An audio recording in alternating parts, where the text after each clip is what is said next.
මුදුරු අනාගතයේදීම ලෝකයේ මිනිස්සුන්ට මුහුදේ ගමන් කිරීමට වගේම එහි සුන්දරත්වය විඳ ගැනීමට මේ වගේ කුඩා යාත්‍රාවක් භාවිතා කරන්න පුළුවන්.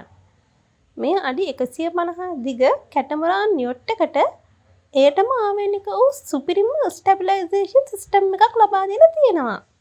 කැටමරාන් යාත්‍රාවක් කියන්නේ යටින් මේ වගේ බඳවා දෙකක් සහිත යාත්‍රාවලටයි.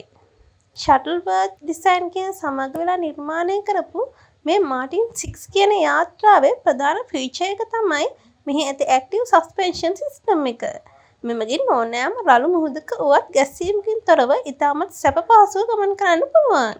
මෙහි ඇති ඉලෙක්ට්‍රොනික සිස්ටම් එක මගින් නිතරම මුහුදේ වටපිටාව නිරීක්ෂණය කරලා ඒවායේ අගයන් වලට අනුව මෙම යාත්‍රාවේ ඇති සස්පෙන්ෂන් හැඩගැස්වීම කරන නිසා මෙහි තට්ටුව ගැස්සීමකින් තොරව තබා ගැනීමට හැකියාව ලැබී තියෙනවා. මෙම යාත්‍රාව විවිධ මාදිලි වලින් නිර්මාණය කළා තියෙනවා වගේම මෙම යොට් එක මගින් 10 දෙනෙකුට සහ කාර්ය මණ්ඩලයේ 11 දෙනෙකුට ගමන් කිරීමේ හැකියාව තියෙනවා.